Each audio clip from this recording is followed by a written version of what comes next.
Olá pessoal, tudo bom? Estamos começando aqui hoje mais um Politicast, hoje com a presença do secretário de Obras, o nosso amigo Bruno Roberti. Satisfação, Cristo, estar aqui com você hoje, para a gente poder bater um papo aí sobre assuntos gerais e políticas públicas. Então vamos lá, Bruno. Quem é você, Bruno? Faça uma apresentação sobre a sua pessoa. Eu sou Bruno Roberti, arquiteto e urbanista, casado com a Mari, pai da Laurinha e da Valentina. Sou neto do saudoso Conrado Roberti, da Naná Roberti, filho do Eton, da Vanderlice, né? E estamos aí trabalhando aí para melhorar a nossa cidade e para fazer a diferença aí na nossa cidade, né? Bruno, qual a sua função hoje lá na prefeitura? Hoje eu exerço o cargo de secretário de urbanismo, né, que é o nosso cargo, né? E vale a pena contar um pouco a história de como que eu cheguei aí nesse cargo, né? Isso. Porque na eleição 2020 eu até apoiei outro candidato, né? E o Silas foi eleito e eu estou nesse cargo hoje porque eu fui fazer uma crítica construtiva aos projetos do prefeito Silas, né? Na época ele tinha retomado as obras do loteamento Novo Horizonte, então eu estava andando ali de bicicleta ali na Pindaíba ali, eu já conhecia o Delei, né? O encarregado de obras, e eu perguntei ao Delei como é que está essas obras aí, e ele falou, não, a gente precisa de uma ajuda, e onde é que vai ser a praça aí? Esse caso é muito engraçado. A praça vai ser lá no alto do morro, que o projeto está assim. Não, isso não está certo não. Praça no alto de morro não se faz isso. Vou lá conversar com o prefeito Silas. Aí fui ao gabinete do prefeito Silas e falei, ô prefeito, isso não está certo não. Uma praça no alto do morro, isso aí vai ter um monte de problema depois, né? Social ali, o pessoal ali pode querer fazer um local ali para o crime. E, não, mas está no projeto. Eu falei, ô prefeito, como é que você vai resolver esse problema social depois? Ele, não, você está certo, vamos lá então começar essa obra aí. E aí ele me convidou para poder participar desse projeto do loteamento. A gente mexeu em várias coisas importantes, melhorou a qualidade dele e no ano passado a gente pôde entregar essa obra que estava prometida lá, os lotes doados para o pessoal e estava... Então foi assim que eu entrei na prefeitura, para fazer esse projeto. Depois, Christopher, eu fui pegando outros projetos da prefeitura e o Silas me colocou nesse cargo lá para desenvolver outros projetos que a gente vai conversar aqui um pouco depois, que é as escolas, projetos de drenagem. Eu fiquei envolvido em todos esses projetos aí. De todas as obras que você participou aí na prefeitura e à frente aí da secretaria, qual foi a obra mais importante que você fez? Na sua opinião, é claro. Olha, aí eu vou falar um pouco sobre... eu tenho que falar um pouco sobre mim, que é a carreira de arquiteto e urbanista, né? Que meu diploma é isso. Então, cara, fazer uma obra de um loteamento daquele é uma coisa incrível para a carreira de qualquer arquiteto e urbanista, que eu desenhei ali as ruas, a gente mudou os projetos, a gente tocou aquela obra. Também, né, que isso é a parte de urbanismo, né? Também a parte de arquitetura, a gente fez um projeto de 2 escolas e um auditório, que eu sou autor desses projetos também. Então isso é uma coisa assim que poucos profissionais formados na minha área têm a oportunidade de poder idealizar uns projetos desses. Eu não sei falar nem qual que eu gosto mais. Porque aquela escola lá do patrimônio, que você pôde visitar lá, pôde participar no início daquelas obras lá, aquilo é uma coisa incrível, uma obra daquele tamanho, né? A gente poder idealizar aquilo, que ela tem sistemas de combate a incêndio, tem acessibilidade. E o loteamento também, que beneficiou 211 famílias lá que foram receber os lotes, e agora a gente pôde também vender alguns lotes, então aquilo vai movimentar a máquina aí da construção. Aí, pegando o gancho aí, já que você tocou sobre o assunto da escola, eu sei por base que as escolas vieram através da municipalização da escola do Capitão, certo? Certo. Então, vamos lá. Com a municipalização da escola, uma das vantagens foi a escola lá que foi construída no Parque Exposição e também a escola que foi feita a escola não, minto, o anfiteatro que foi construído na grama. Explique para a gente melhor essa situação. Isso aí foi através do projeto Mãos Dadas, que é um programa do governo do estado, né? O governo do estado ele tende a transferir a educação básica para os municípios e fez isso em vários municípios, não diferente também fez isso em Tocantins. A gente teve lá aprovação legislativa para isso na época e o acordo, né, foi um acordo que, na minha opinião, foi muito bom para o município, porque o município absorveu um prédio novo de uma escola muito importante do centro da cidade, que é o Capitão, né, absorveu aquele ensino, absorveu aquele... Então, peraí, ele pertencia ao Estado. Isso. E passou a ser... pertencia ao município agora. Isso. Então ganhou aquele espaço. Isso. Aquele prédio da Escola Capitão era a Escola Estadual Capitão Antônio Pinto de Miranda. Certo. Então o Estado era educação básica. Então o Estado transferiu aquilo para o município. Nesse acordo, né, o município não pode só absorver isso sem ter uma vantagem em troca, porque você vai absorver uma responsabilidade. Mas e os custos daquilo, para operar aquilo? Então, foi um acordo muito bem feito na época, da qual, além do como a gente aumentou o número de alunos na rede pública, municipal, né? Então, isso aumenta também no repasse mensal para a educação, então o município não perdeu nada com isso, a gente absorveu mais alunos, mas também o repasse, né, para manter aquela máquina também aumentou. A gente ganhou um prédio muito grande, que eu digo que seja a maior escola que a gente tem no município, e a gente ganhou aquela escola que depois a gente vai falar um pouco mais disso sobre a opinião se é interessante ficar no estado ou no município. Mas concluindo o programa Mãos Dadas, além desse prédio novo, né, esse repasse mensal, o município também ganhou repasse financeiro para construir um novo prédio escolar e um pequeno auditório, né? Então, no desenvolver do projeto, a gente conseguiu transformar um pequeno auditório, que seria a proposta, num grande auditório, que a gente inaugurou ele ontem, né? Lá no bairro Grama, que vai fomentar muito a cultura. É um teatro, gente. Vocês têm que ir lá conhecer para vocês verem que incrível. Tira uma dúvida minha aqui, que foi até uma pessoa já me questionou sobre. Lá no anfiteatro, ele vai ser só utilizado como espaço público ou ele pode ser alugado para uma apresentação de teatro, uma apresentação de um filme que a pessoa possa utilizá-lo? Olha, a gente criou a estrutura física, né? Esse ano nós vamos equipar ele com cadeiras, cortinas, ar-condicionado. Agora sim, isso vai depender muito do movimento cultural da cidade. Mas justamente eu estou te perguntando isso porque, pelo que me foi passado, o seguinte, em Astolfo Dutra, o anfiteatro que eles construíram lá, ele não pode sediar, ele não pode ser alugado para acontecer uma peça de teatro, porque ele não pode ter nada relacionado à renda. Se tiver um show de stand-up, por exemplo, ele não pode acontecer, porque tudo que acontece lá nesse anfiteatro de Astolfo Dutra, ele tem que ser voltado ao meio público, ele não pode ter cobrança de valor nenhum para a entrada.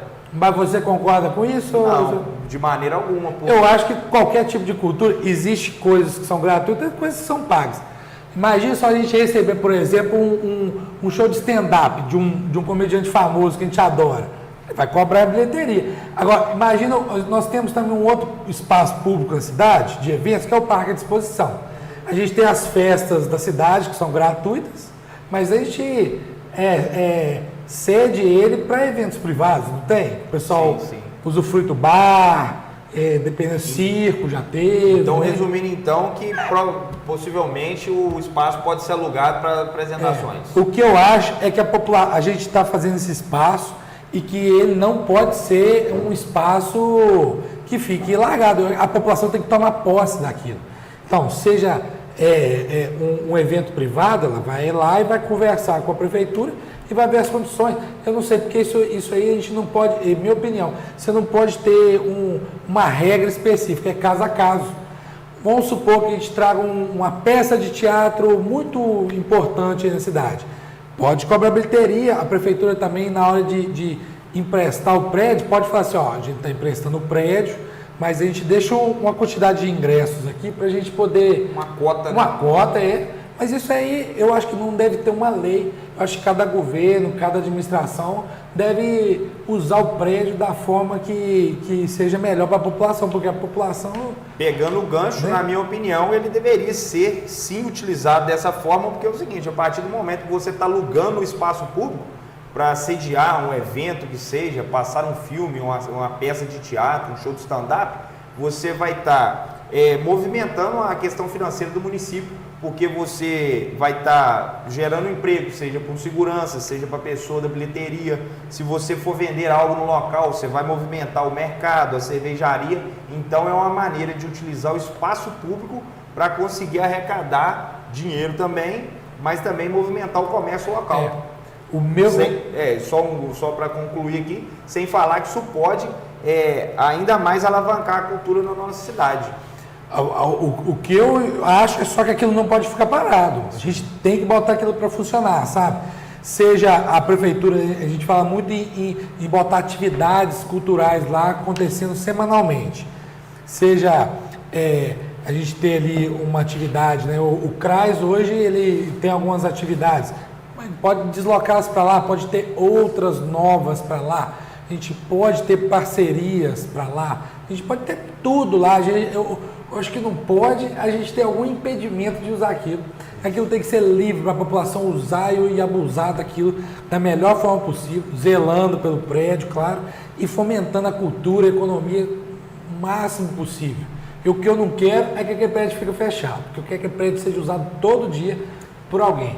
E querendo ou não, não sei como funciona, não posso afirmar aqui, talvez você vai poder falar mais sobre, mas é o seguinte, a partir do momento que o espaço público ele estiver sendo utilizado, você vai criar uma taxa que a pessoa que for movimentá-lo ter que pagar uma taxa para a prefeitura, pode ser criado talvez um caixa, né? Pode. Que o dinheiro que é pago para a utilização do espaço público, ele seja investido no anfiteatro e ele possa ser utilizado tanto para reformas e melhorias, né? Pode, por exemplo, eu dei uma suposição de uma ideia aqui de cota de ingresso, mas não, às vezes isso não é bom, às vezes pode alugar mesmo. Você quer fazer uma peça privada e cobrar ingresso, cobra o aluguel do espaço, simples. Aquele aluguel vai lá para a manutenção dele, para comprar equipamento, para trocar, problema nenhum. Formaturas de escola, aula de teatro, aquilo pode ser uma coisa assim para usar para tudo, cara. Eu fico imaginando, às vezes, sonhando com aquilo, funcionando todos os dias. Você quer trazer um show eu sou fã, por exemplo, do Renato Albani lá, quer trazer um stand-up dele? Traz, paga uma taxa para utilizar por sessão, cobra o ingresso, a população vai adorar ter isso. Com certeza. Entendeu? Isso aí vai ser um meio de ter mais atrações. O povo de Tocantins, ele é carente, ele gosta de festa. Carente com festa, né? E gosta do movimento. Se tiver ali uma festa... E deixa eu falar um pouco mais desse prédio aí, né? Esse prédio, né? Eu como arquiteto é uma das sete artes. Fala pessoal, vou chamar um comercial aqui rapidinho, coisa de 30 segundos, em breve a gente está de volta aí. Santos Bike, esporte é vida e viver pedalando prolonga a vida. Santos Bike, para você que é ou não do Grupo do Pedal. Aproveite muitas novidades e ofertas especiais em 2025. Santos Bike, ali na Rua Raul Soares, em Tocantins.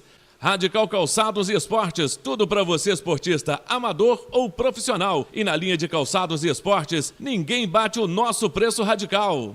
Casa do Celular, tudo o que você precisa em celulares e acessórios. Casa do Celular, manutenção em celulares, tablets e notebooks. Casa do Celular também ali na Rua Raul Soares, em Tocantins. Supermercado Oliveira e Filhos, trabalhamos com nossa família para servir a sua. Por isso, temos o melhor atendimento e as melhores ofertas com o menor preço. Voltamos novamente aqui, quero agradecer a audiência de todos aí. Vamos continuar a fala aqui com o nosso amigo Bruno. Não, retomando o assunto do auditório, né? Eu como arquiteto, igual a pergunta que você fez no começo, que obra tem mais satisfação?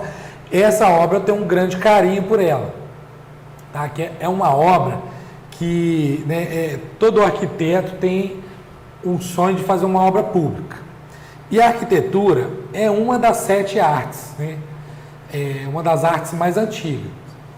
Então, fazer um prédio, que ali é o Palácio das Artes, ali onde vai ter várias expressões culturais, para um arquiteto isso é incrível. E aquilo ali é um pedacinho do meu TCC. Quando eu fiz meu TCC na faculdade, ele foi um centro cultural muito maior que aquilo, né? Então, aquilo é um pedacinho do meu TCC. Minha mãe sempre foi envolvida com a cultura, né, do município, de onde ela sempre esteve envolvida. Então, eu sempre tive um pezinho na cultura também. Então, aquilo me deu muita satisfação de poder fazer e entregar aquele prédio, sabe? Então, para quem não sabe, aquilo é um auditório que vão comportar 280 lugares, tem camarim, tem um palco imenso, tem uma sala de controle, tem os banheiros, bilheteria, o foyer de entrada.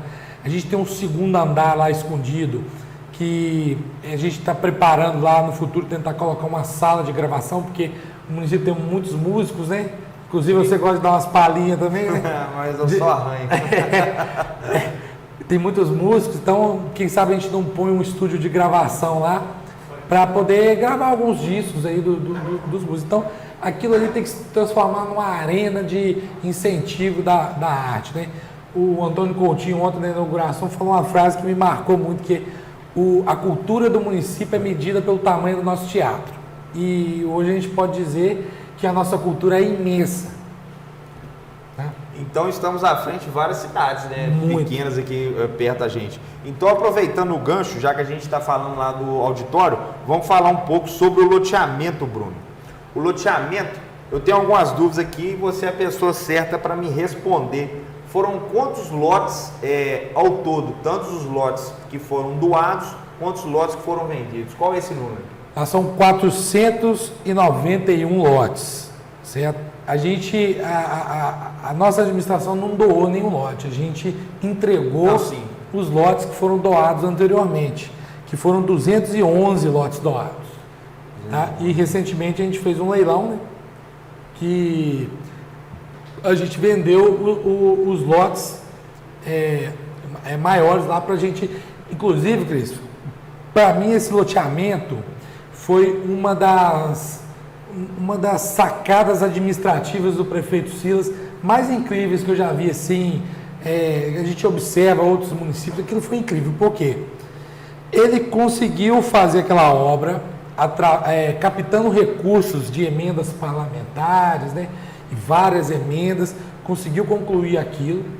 A gente gastou lá um montante financeiro, conseguiu entregar esses lotes doados, a gente conseguiu deixar 3 praças, a gente conseguiu deixar uma grande quantidade de terrenos para a prefeitura construir prédios públicos, né? Igual a gente já fez uma escola nova, já fez o auditório, está fazendo uma unidade de saúde, a gente vai iniciar um CAPS e ainda tem muito mais terrenos para a gente fazer outras obras públicas.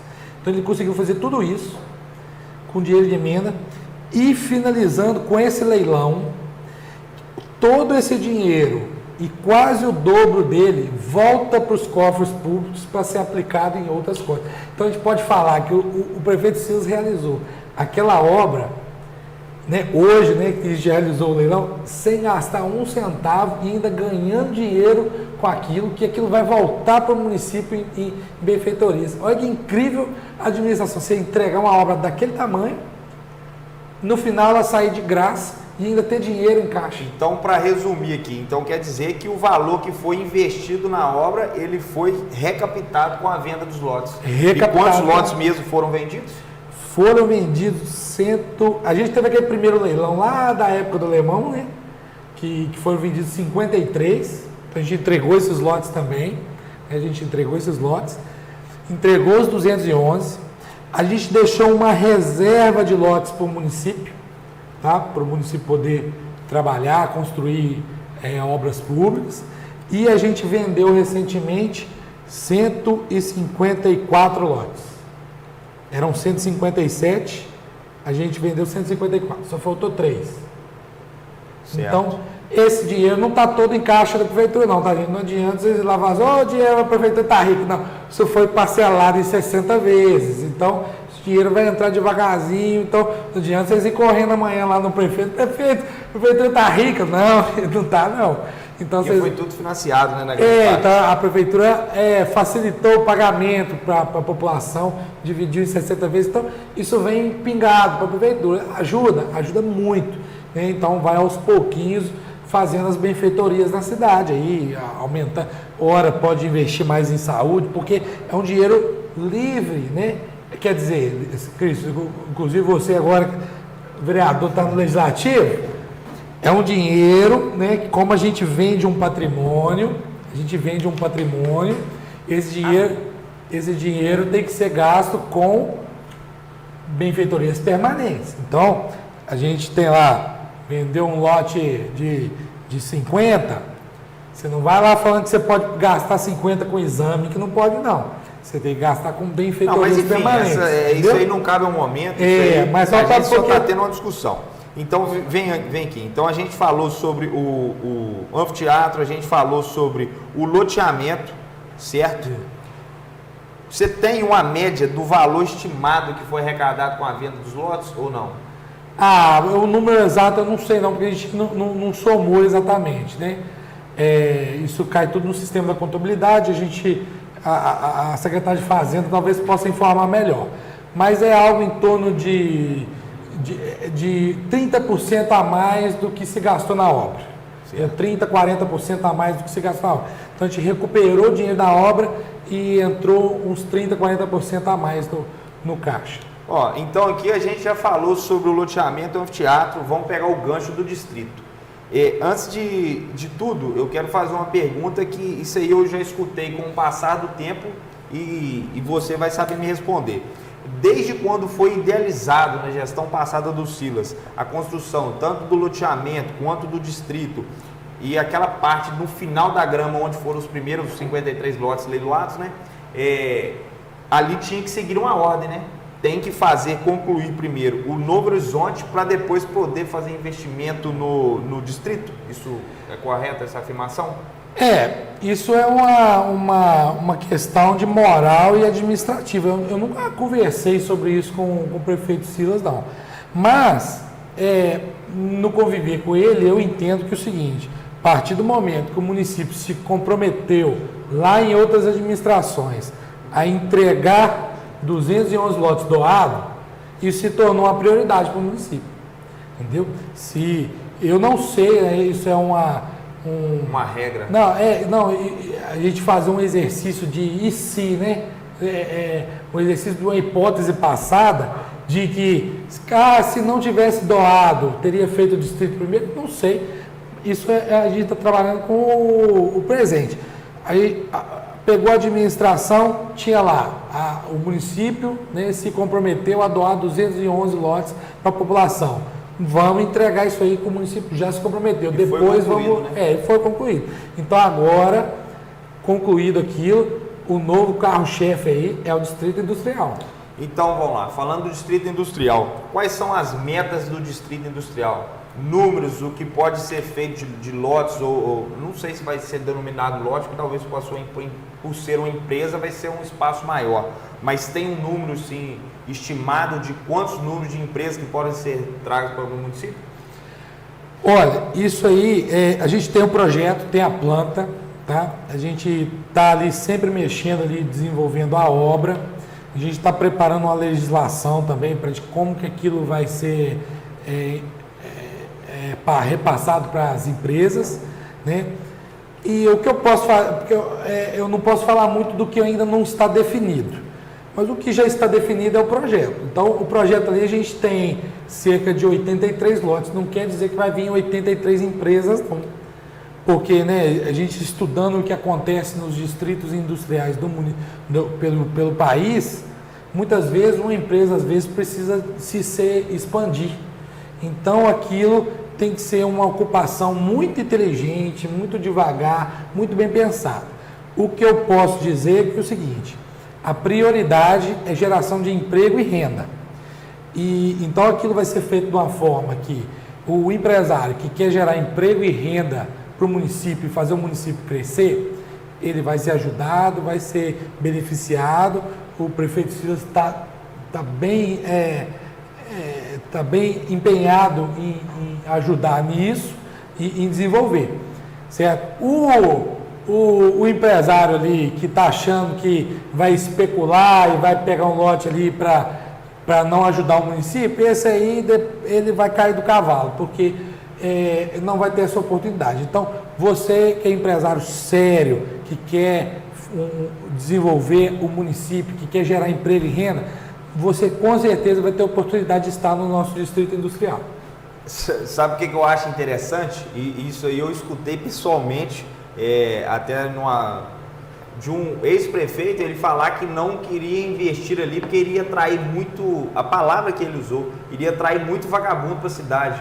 Mas, opa, peraí, você vai construir um distrito industrial, você vai gerar emprego, como que você vai atrair vagabundo para a cidade? Isso aí eu estou parafraseando o ex-prefeito da cidade. E o seguinte, na minha intenção, aquilo ali tem que ser adiantado o máximo possível, que quanto mais empresas vierem para a nossa cidade, quanto mais emprego gerar, você além de estar gerando emprego, você vai aquecer o comércio local, vai ter mais pessoas comprando na padaria, vai ter mais pessoas bebendo uma cervejinha no bar, vai ter mais pessoas comprando no mercado e consequentemente mais pessoas consumindo vão dar oportunidades. Vamos dar um exemplo do mercado que é maior. Quanto mais o mercado estiver vendendo, mais ele vai contratar, então é uma maneira de você aquecer a economia e trazer mais dinheiro para a cidade, cara. Então vamos falar sobre isso aí, que é o futuro da cidade. Isso. Porque o distrito industrial tem tudo a ver com isso. Tá tudo interligado. São vários elos da corrente que faz o município crescer e se desenvolver. Aí, isso não pode acontecer também rapidamente, entendeu, Cris? Porque imagine só, de repente, num período curto de 2 anos, eu apareço 20 empresas grandes aqui, cada uma gerando 200, 300 empregos. Não tem nem mão de obra para essas empresas. E nem moradia para nem moradia para essa empresa. Então, olha só, eu tenho que gerar, eu nem capacitação. Então, no último ano, Cris, eu tenho estudado muito sobre o desenvolvimento econômico. Né? O Estado de Minas tem uma agência que chama Investe Minas, que ela ajuda os municípios no desenvolvimento econômico. Então, eu tenho sempre conversado com os agentes e eu tenho aprendido um pouco sobre isso. Então, você imagina só, você tem uma empresa, o dono da empresa vai chegar com a família dele aqui. Ele vai procurar um lugar para morar. Ele não conhece ninguém na cidade. Esse cara, se ele não for bem acolhido na cidade, ter amigos, ter acesso a um clube, ele não vai querer ficar aqui, não. Ele vai ficar sempre voltando para a cidade dele de origem. Então, esse cara já tem que ser acolhido. É o primeiro que tem que acolher. Depois, vem os funcionários. Eu tenho mão de obra no município? Não sei. Talvez sim, por uma quantidade. Agora, vamos ver qual que vai ser a demanda, qual que vai ser a coisa, né? Na região tem? Mas na minha opinião aqui, se for atrair empresa para a nossa região, na grande maioria vão ser empresas moveleiras. São vários tocantinenses que têm que sair de casa todo dia cedo, que trabalham como costureiro, montador, trabalham como soldador, pintor em fábricas de móveis e bar. Imagina a qualidade, a partir do momento que o distrito industrial estiver funcionando, uma empresa vier abrir uma fábrica aqui, você vai dar a opção do tocantinense, em vez de ter que sair daqui, acordar muito mais cedo, chegar mais tarde em casa para ter que trabalhar em bar, rodeiro, ele poder ficar em casa, sair... Aquele monte de ônibus que sai de manhã, né? Então, você está coberto de razão. Sim, a gente tem que acelerar aquilo ali o mais rápido possível, porque a gente dá mais qualidade de vida. Além de dar mais oportunidade de emprego, a gente dá mais qualidade de vida do tocantinense que tem que sair da cidade, porque às vezes não encontra um emprego aqui, ou talvez um emprego que não paga um valor que seja para a pessoa razoável, e ela tenha que sair daqui. E um detalhe que eu vejo sobre isso é o seguinte, na minha opinião, é claro que tipo assim, não adianta você abrir uma empresa num local que você não vai ter demanda de mão de obra. Mas algo que é legal para os trabalhadores é o seguinte, quanto mais opções de emprego a gente tiver na cidade, mais disputa entre os trabalhadores, disputa entre aspas, né? Quanto mais disputa tiver, mais a opção de ter um salário elevado ela vai ter, porque você tem várias opções de onde trabalhar, então você vai poder escolher onde vai trabalhar. A mão de obra vai ser disputada. Isso aí, para o tocantinense que já está aqui, é excelente, que é o que você falou, ele vai deixar de deslocar para outro município e vai vir trabalhar aqui.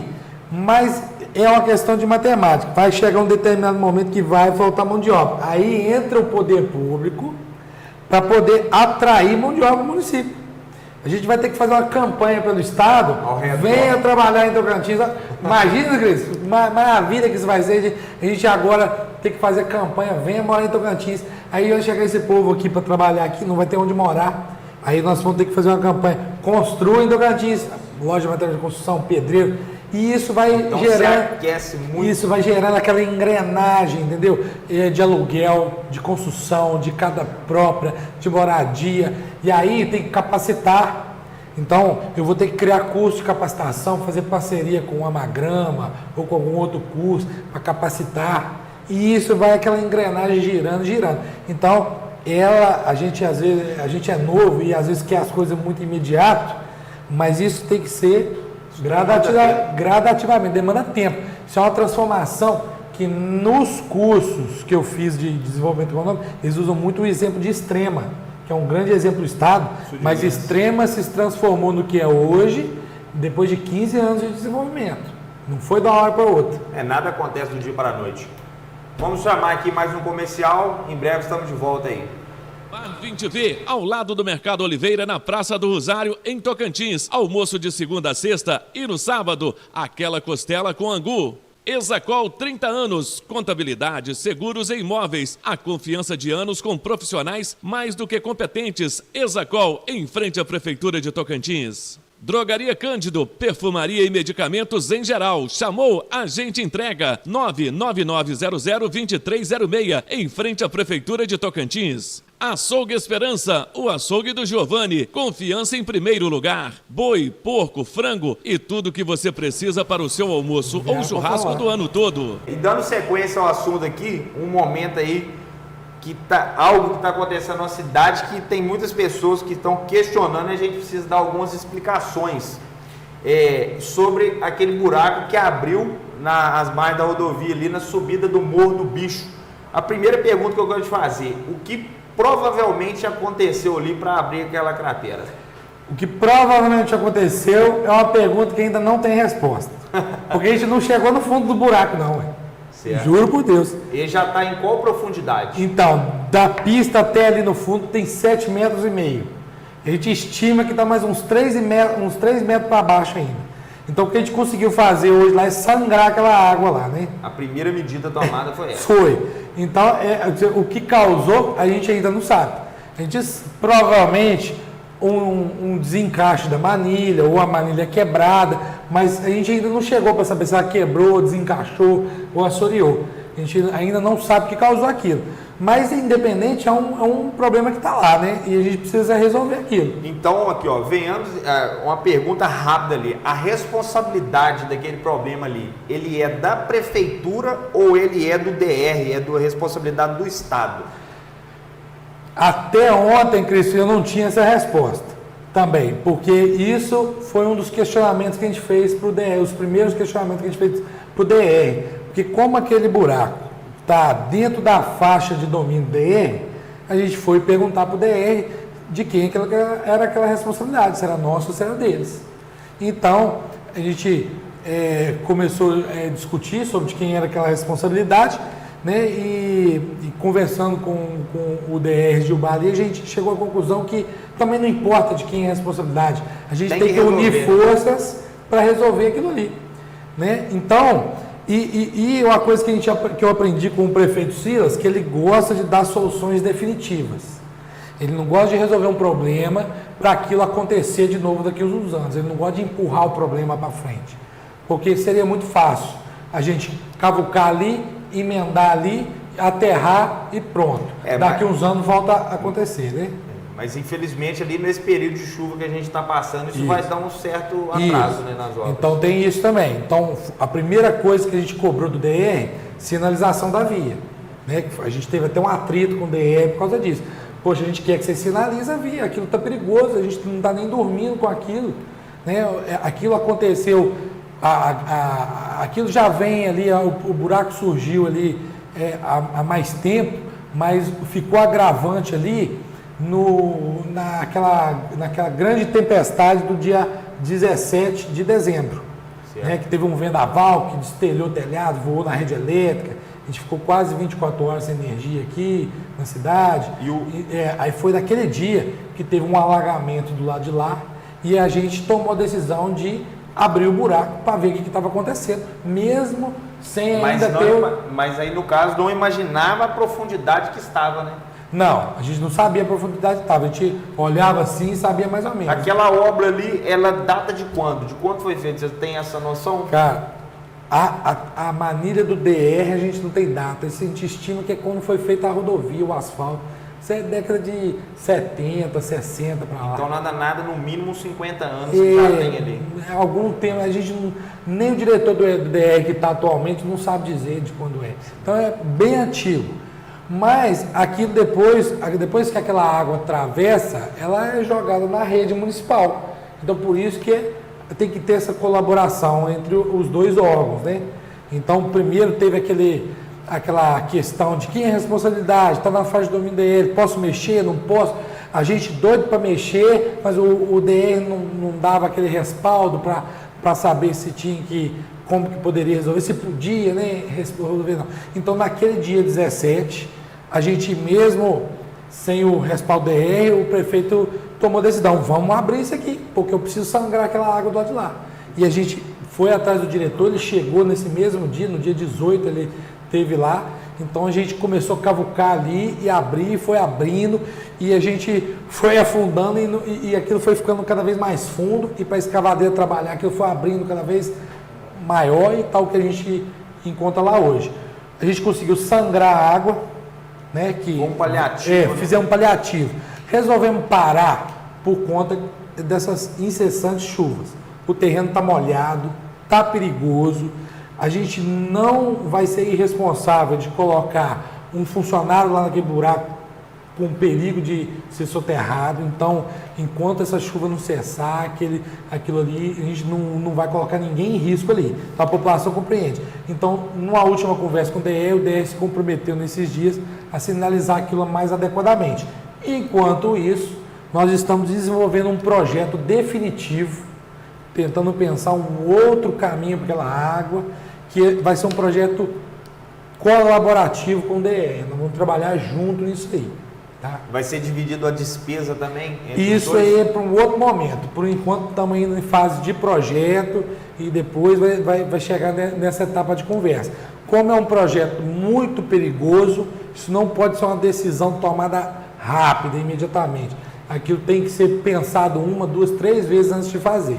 Mas hoje é o foco do meu trabalho lá, do prefeito Silas e do DR, é resolver aquele problema ali o mais rápido possível. Porque a gente não quer botar ninguém em risco ali. A gente quer resolver aquilo o quanto antes. Então, assim que cessar a chuva, nós vamos estar providenciando a solução daquele problema. Certo. Então, falando de obras aí que causam um grande impacto, esse aí é mais um desafio da gestão atual que a gente vai acompanhar e fiscalizar, tá?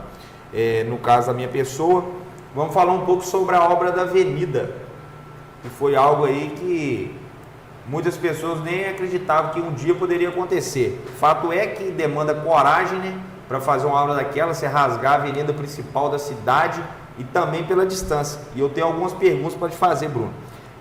Qual foi o valor estimado daquela obra ali da avenida? O valor exato não sei te falar, mas foi algo de 3 milhões, 2 milhões e 800, alguma coisa nessa grandeza. Aí, no caso, esse valor ele foi financiado pelo BNDG? E foi financiado pelo Banco de Minas, porque um município pequeno igual o nosso só realiza obras se forem através de emenda ou financiamento. Então, como aquela é uma obra de grande importância para o município resolveu investir na qualidade de vida. Porque muitas pessoas foram beneficiadas com aquela obra, Cris. Elas não tinham paz no verão, nessa época do ano, elas não podiam viajar para a praia, não podia deixar a casa no final de semana. Se chovesse, a casa dela alagava. Não é pouca gente, não, muita gente. Então, a obra que o município valia a pena fazer esse investimento na qualidade do município.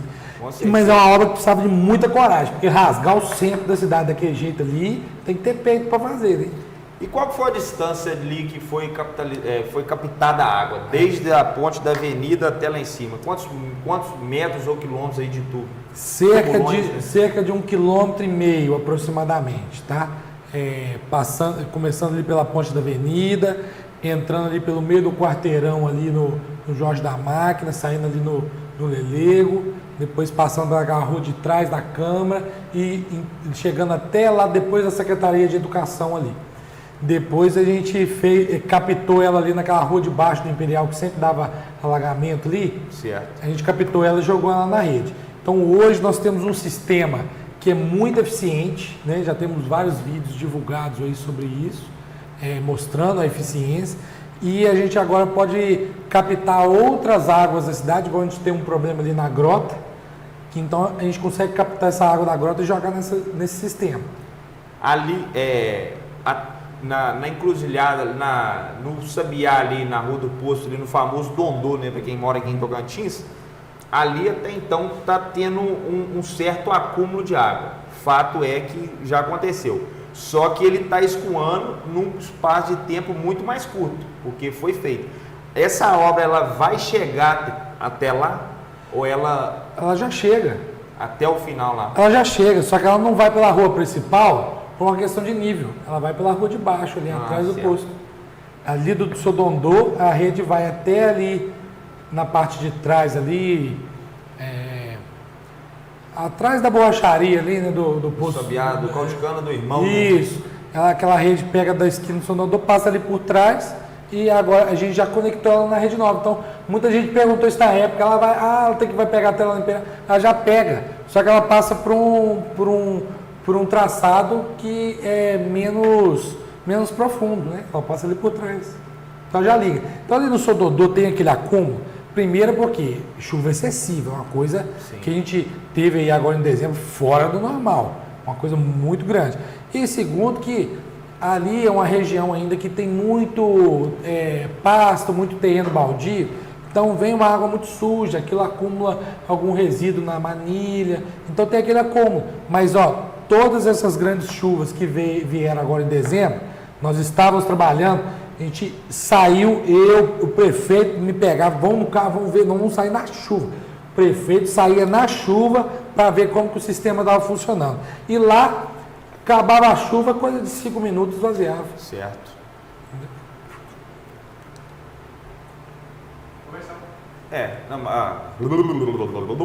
Mas eu acho que aqui o papo aqui já... Mais no intervalo vocês voltam na sequência. Mas para finalizar depois, né? Isso. Só dá uma olhada, mais 15 minutos só. Para de fazer o Pardal trabalhar, rapaz, não quer fazer corte, não. Fala, pessoal, chamar mais um intervalo aqui, em breve estamos de volta aí. Automecânica Reinaldão, veículos leves, pesados, de pequeno, médio ou grande porte, álcool, gasolina ou diesel. Automecânica Reinaldão, esse não deixa você na mão, ao lado do Fumo Sabiá, em Tocantins. Agrominas, tudo o que você precisa para a sua criação ou animal de estimação, além de agroferragens e utensílios agrícolas em geral. Agrominas no bairro Grama, telefone ou zap 99827-2303, falar com Leandro. WD Oficina Mecânica, vai viajar ou tá voltando de viagem? Então leva o poçante para dar uma conferida, afinal ninguém quer ter problemas na estrada. WD Oficina Mecânica no bairro Grama, em Tocantins. A Liber Sistema de Automação, em Ubá e toda a região. Tudo que a sua empresa precisa para continuar crescendo e melhorar ainda mais o atendimento ao seu cliente. A Liber Sistema de Automação, em Ubá e toda a região. Dando sequência aqui, a entrevista, já que a gente está falando sobre captação de água, a gente falou sobre a avenida, a gente falou sobre o problema ali na saída da rodovia também, no Morro do Bicho. E falando do Morro do Bicho, a gente tem um problema ali que acompanha a gente aí há mais de 3 anos, né? Que foi o problema ali daquele muro de Gabião, aquela terra que cedeu, que está ocupando uma faixa da rodovia. E aquilo ali, Bruno? Aquilo é o Estado, né? É o DR, né? A gente já propôs para eles arrumar para eles, mas nem isso eles deixaram. Entendeu? Eles querem resolver. Aí, nessas conversas que a gente está tendo recente com eles, notícia para a população, segundo eles, em março vai arrumar aquilo ali. Mas há quanto tempo que aquilo está ali, né? Então, gente, fique ligado aí que a gente vai ter que cobrar isso, né? Porque segundo o DR, em março, passando a chuva aí, vai começar a obra ali para resolver o problema do muro de Gabião também, na subida, no alto do Morro do Bicho, né? A gente vai ter que cobrar isso aí. Então, isso é o Estado, né? Como que é difícil a máquina. Isso aí tudo o assunto que a gente conversou hoje. como o Estado, ele é longe da gente, ele é difícil resolver. Então, a gente tinha a municipalização, né? Que é o Estado longe, agora a gente trouxe para perto. Então, a gente tenta resolver para perto. Então, é isso.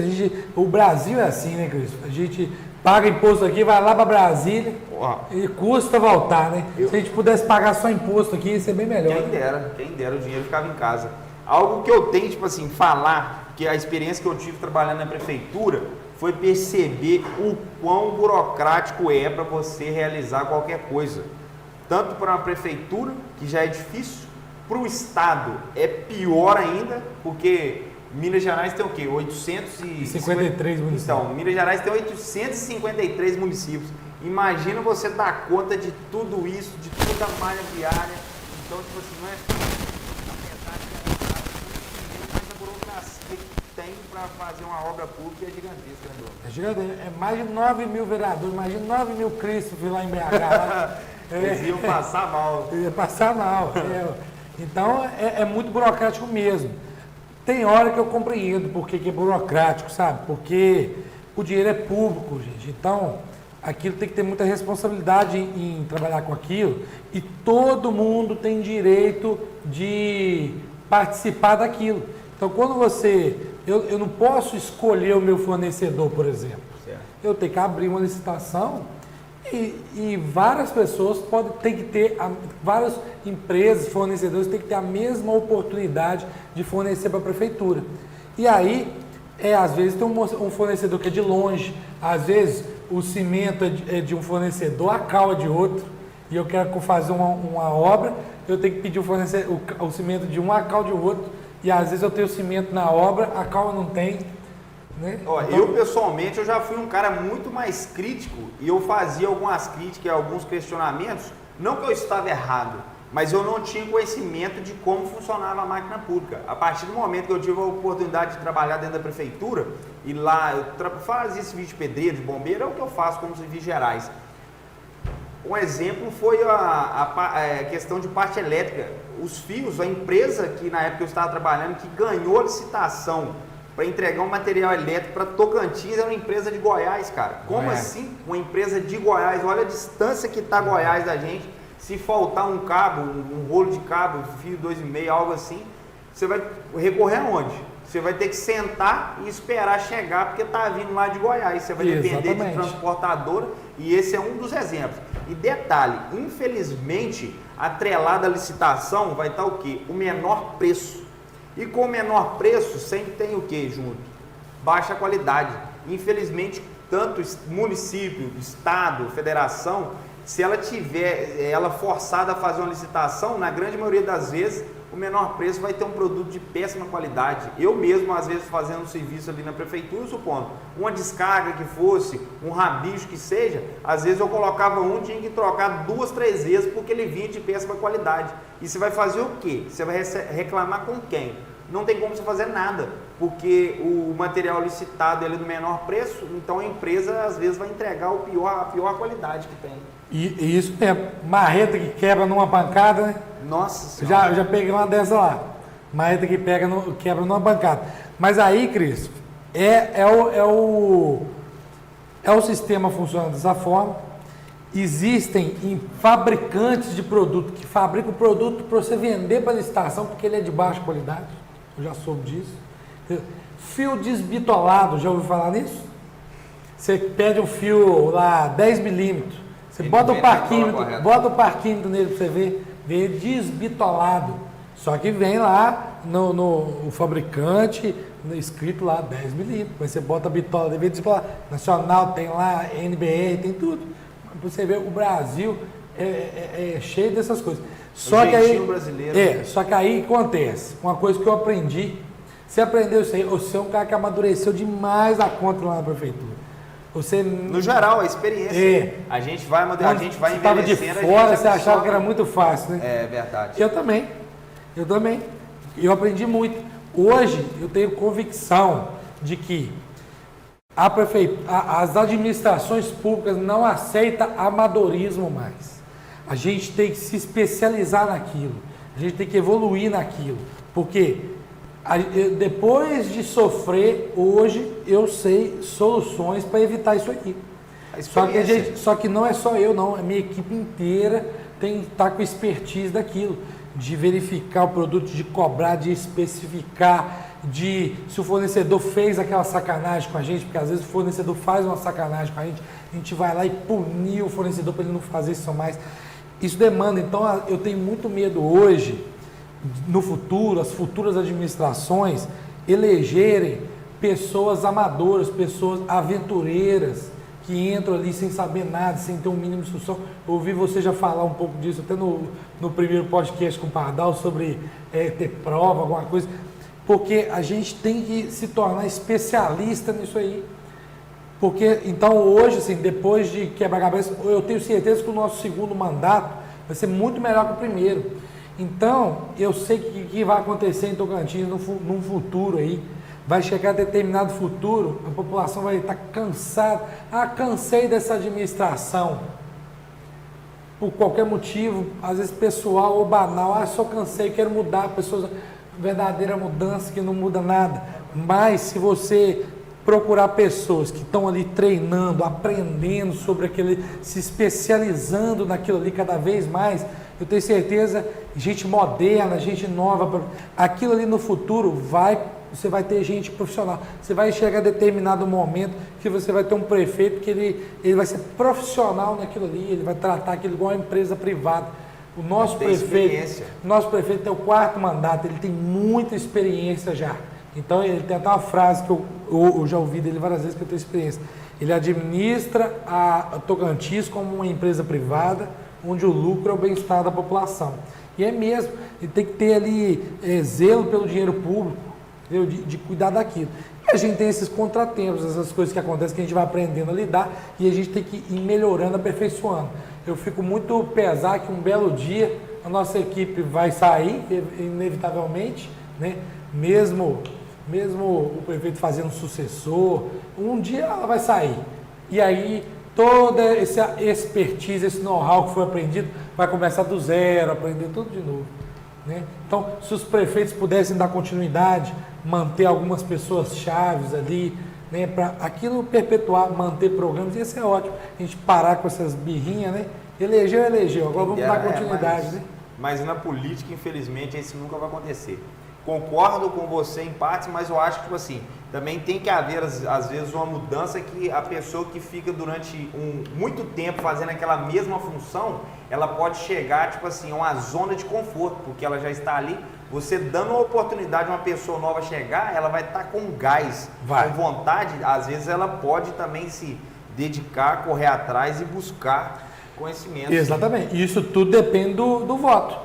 Porque lá na eleição você vai ter, se a gente é uma cidade pequena, então não conhece todo mundo, você vai saber, esse cara tem garra para continuar. A gente o Bahia, o D'Amato tá todo vapor aí, né? Vamos ver. Chegou novo, velho. Chegou novo, com gosto de gás, ele já veio, né, no processo legislativo. A gente pode ter gente que vai ser novo e vai decepcionar, então a gente tem que pensar muito lá na urna, não é ir ali tem que pensar mesmo, esse cara tem condição, qual é o passado pregresso dele, se ele tem reputação ilibada, não tem, né? O que ele já fez da vida, o que ele já construiu, tem que ver tudo isso, tem que ver o currículo do cara mesmo. Falando isso aí, só me vem à cabeça o nosso excelentíssimo presidente Luiz Inácio Lula da Silva. Pois é, cara. O exemplo que a gente tem hoje de uma escolha do voto é isso aí. É um ex-presidiário que está presidindo o Brasil. Eu não sei nem como ele foi parar lá, porque através do meu voto não foi atrás do seu. Essa culpa, graças a Deus, eu não carrego. Mas uma frase que eu tenho comigo: o eleitor tem um político que merece. Enquanto o brasileiro não souber escolher os seus representantes, ele vai passar por certas situações. E merece. A alta do dólar, a alta do alimento, o preço do material escolar, o preço dos combustíveis, isso não é à toa. Isso aí vai ser algo, tudo que acontece hoje é culpa de todo mundo, menos no governo. Mas na gestão passada, tudo que acontecia era culpa do ex-presidente. Então é complicado, cara. Gente, eu não concordo com aquela eleição anterior. Eu não acho que ganhou no voto, não. Tem que Não tomar acho, cuidado. O Alexandre de Não, Moraes. não vou falar, não. Não vou falar Tem nada que demais. tomar não. cuidado com o Alexandre de Moraes. Eu não acho que ganhando voto, não O faz cabeça sentido, de cara. ovo, ele pode Não aparecer faz aqui sentido. em qualquer momento. Ela é. quer, você pensa igual eu, cara. Você elege você prefere uma pessoa que te mete o ferro, mas fala bonito, ou uma pessoa que fala tudo errado, mas tá lá trabalhando, tá sendo honesto? É isso que a gente fez, cara. Ele elegeu um bandido, cara. O cara é ex-presidiário. Isso tá no currículo dele. Isso, eu posso falar isso à vontade. Ele é ex-presidiário. Não foi preso? Claro. Quem saiu da cadeia é o quê? Ex-presidiário. Então pronto, não tem o que falar. Só para ressaltar, tá, gente? Essa culpa eu não carrego. Pois e é. eu fiz de tudo. Fiz carreata, fiz camisa, fiz uma arruaça na praça, fiz festa na praça. Tava o Bruno presente também, que pensa aí, tem um pensamento aí como igual o meu. Então, cara, tem que mudar isso aí. Mas em breve, 2026 é logo ali, a gente vai ter que repaginar isso aí. Eu não sei não, Cristiano, eu tô achando que no andar da carruagem aí, se a população não tomar as rédeas da situação aí, nós estamos indo pelo mesmo caminho de Venezuela e Cuba aí. Esses caras não saem de poder mais não, cara. Aquele careca lá, não pode falar o nome, né? Pode. Careca tem um monte, né? Nosso amigo Pardão é careca também. Não é você que a gente tá falando não, Pardão. Aquele careca lá, que todo mundo sabe quem é, aquele cara lá, cara, é um ditador, o país está do jeito que está por causa daquele cara. É por causa daquele cara. Eu tenho a minha convicção pessoal aqui, que o ex-presidiário está onde está, porque aquele careca botou ele lá. E pela Constituição a gente tem a liberdade de fala, né? Expressão, né? Então a gente pode falar certas coisas, mas ele já modificou aí, já aprendeu, já. Mas. Não, nós então, é pobre aqui, não tinha nem processar, mas não aprender mesmo. A gente desvirtuou um pouco aqui, a gente já está caminhando para o final. Vou fazer uma pergunta aqui para o Bruno. Ô Bruno, o que você espera do futuro de Tocantins? Eu espero do futuro de Tocantins que seja uma cidade exemplo.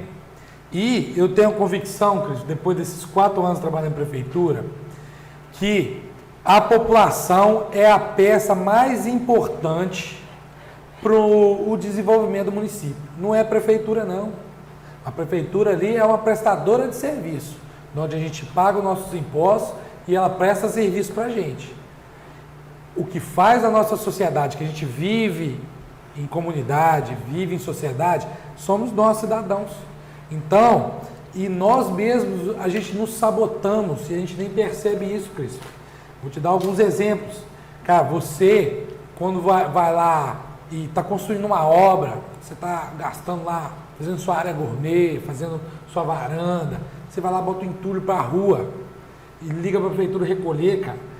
Aquela 1 hora de máquina, Detalhe, 1 hora de entulho. Às vezes nem liga, né? Só coloca um monte de entulho na rua lá e o dia que a prefeitura passar, é isso mesmo. Aquela hora de máquina, hora de caminhão, hora de funcionário que ele foi lá recolher o seu entulho, que você poderia estar fazendo uma obra lá, gastando dinheiro, poderia ter botado uma caçamba ali, resolvido imediatamente. Você está gastando dinheiro público, que é um exame a menos para a população, é um uniforme a menos para a criança, é uma qualidade a menos da merenda, é um buraco da rua que poderia ser tapado, porque aquele funcionário está lá recolhendo o seu lixo, em vez de estar tampando o buraco da cidade, em vez de estar pintando a rua, em vez de estar sinalizando. E detalhe, então né? É isso, cara. Eu penso que parte de nós primeiro. O entulho que é de total responsabilidade do dono da obra. A prefeitura não tem nada a ver com isso. Se a pessoa é muito pobre, muito carente, você tem assistente social, vai lá e pede, tenho certeza que a prefeitura vai lá recolher. Mas o que a gente vê via de regra não é pessoas bem financiadas, que estão fazendo obras bacanas, bonitas, bem feitas, que a cidade está. Você que trabalha aí com serviços gerais, é uma cidade pujante na obra, o pessoal fazendo obra, e ele, cara, não pode pagar R$150 numa caçamba. Você paga R$100, R$150 no metro do porcelanato, aluga uma caçamba, que você está ajudando o município. Cara, você limpa o seu terreno, que ali você está evitando uma dengue, sabe? Você está evitando. Olha só, se você limpa o seu terreno, você está evitando uma dengue, é uma pessoa a menos doente, uma pessoa a menos que pode talvez morrer, seu terreno sujo, você pode estar matando alguém, sabe? A gente pode ter aquela limpeza de quintal, a gente de entulho, aquilo ali, beleza, a gente ou aluga uma caçamba, ou comunica previamente, a prefeitura pode fazer um mutirão, limpar aquilo ali, igual já teve, sabe? Então, eu estou dando esse tipo de exemplo, porque vários outros que eu vejo que parte da população, sabe, de às vezes não precisar. Hoje eu tive coisas agradáveis e desagradáveis nas minhas visitas aí na ajuda da população. Teve pessoas que eu cheguei para ajudar, ela falou assim, não, eu já resolvi meu problema, pode ajudar o outro que está precisando ali. Eu já tive pessoas que eu fui lá, ela não estava precisando coisa nenhuma e ficou insistindo para eu ajudar ela de alguma forma. Aí eu estava até com uma companheira no carro e eu falei assim, gente, olha só, isso aí que a pessoa, eu falei com ela, entendeu? Que às vezes a pobreza não está no bem material. Às vezes a pobreza está no comportamento das pessoas. Então, que eu entrei em casas muito pobres, mas você vê que a pessoa ali educada, pede por favor, você vê que a casa é asseada. Eu entrei de casas que estavam boas, melhores, mas você vê, então, que a pessoa está querendo te explorar, está querendo extorquir o patrimônio público, de alguma forma. Então, em resumo, se a gente quer uma cidade evoluída, a gente tem que ter pessoas evoluídas. A gente tem que ali, a violência, por exemplo, né? Cara, vamos falar sobre isso aí, que é a cultura do banditismo. Tem um livro que chama Banditismo e Idolatrolata, eu não lembro não, Banditismo, que a menininha adolescente acha bonito o cara com a tornozeleira eletrônica. É isso que pega a menina hoje em dia. Se você tem uma tornozeleira, ela fica doida você. Pelo amor de Deus, eu tenho 2 filhas mulheres, eu dou um muro nela se elas fizerem um negócio desse aí. Véio. Pelo amor de Deus, eu tratando elas com leitinho, elas vão fazer um negócio desse comigo, não, vai ser um desgosto da minha vida. Então, isso incentiva a violência. Antigamente a gente queria outras coisas, né? A gente queria divertir, passear, brincar, namorar as meninas. O mundo mudou. Hoje eles só é cultura da violência. Eles acham bonito o menino apresentar armas, essas coisas. Então, se desenvolveu uma cultura. E quem fez isso? Novela, a música, a cultura brasileira. O PT fez isso com o Brasil. A verdade é essa. A música no Brasil está atrelada com qual partido? É claro que toda regra tem exceção, tá? Às vezes a gente explana, às vezes a gente afirma algo aqui, mas sempre tem que lembrar que toda regra há exceção, né? A gente tem um monte de amigo petista. Forte abraço, tá, gente? Forte abraço aos nossos amigos petistas aí. Mas, cara, infelizmente, o seu partido fez isso com a cultura do Brasil. Eu também te prestei um livro, né? Como é que chama o livro? O que você precisa saber para ser um idiota, né? O mínimo que você precisa saber para não ser um idiota. É um livro Olavo de Carvalho. Olavo de Carvalho. Ele fala muito sobre isso. Que você tem ali um pensamento que às vezes é banal e você vai destruindo a cultura, vai destruindo as escolas, a informação, e aquilo ali vai destruindo a sociedade, e aquilo ali... Gente, eu não estou nem falando de orientações, nada disso. Nada disso. Estou dizendo de respeito com as pessoas. Hoje a cultura se desenvolveu que as pessoas não se dão respeito mais, sabe? Não respeita pai, não respeita... O que você aprendeu? Respeitar os mais velhos, ter educação. Isso aí foi se perdendo, porque ninguém respeita um ao outro mais, cara. E isso é o que mais me chateia. Foram mais de 30 anos para chegar onde a gente chegou. Se quiser reverter, é 30 anos, né? 50 anos para chegar onde chegou, cara. Isso aí é uma coisa de país, de cultura, tá? E Olavo fala muito isso, que o comunismo não é um sistema econômico, não é uma cultura que vai ali, a dialética e retórica, né? Você já reparou que tudo que você vai conversando com eles, ele sempre tem um argumento e vai mudando de opinião, nunca tem uma conclusão do assunto? Sabe? Então é isso, a cultura do país está nisso aí, cara. Pessoal, ter que trabalhar. Quero agradecer aqui imensamente a presença do Bruno, primeiramente. Quero agradecer a audiência de todos. Quero agradecer todos os patrocinadores. E a conclusão final desse assunto aqui que eu tenho para vocês é o seguinte: um reflexo de uma cidade limpa, ela é da sociedade. O reflexo da violência, ela é da sociedade. Então a gente tem que fiscalizar mais nós mesmos antes de apontar tudo para o poder público. Então é isso aí, forte abraço, até o próximo Politicast. Balança Bovina, a confiança no peso certo. Em breve, próximo da Ponte Verde, no final do bairro Grama, em Tocantins. Melhores informações com o Jairo pelo telefone ou zap 99112 1144, DDD 32. Hotel, Pizzaria e Choperia Xangô. Música ao vivo todo fim de semana e datas comemorativas. Um ambiente perfeito para você e sua família. Delivery Xangô 3574-1255 ou 98491-5118. Fabiano Júnior Distribuidora, a maior de Minas no segmento. Movemos o nosso mundo para chegar até você. Fabiano Júnior Distribuidora, a maior de Minas no segmento. Lima Cred, para você aposentado, pensionista ou de qualquer benefício do governo, inclusive FGTS, bloqueado ou retido, nós temos as melhores condições e com as menores taxas do mercado. Vem para Lima Cred, aqui você começa o ano com dinheiro no bolso. Digitec Internet Rural para empresas, sítios ou fazenda, rápida e ilimitada, com Wi-Fi incluso e condições especiais para você ficar conectado o tempo todo. Digitec Internet Rural, a maior e a mais rápida da região.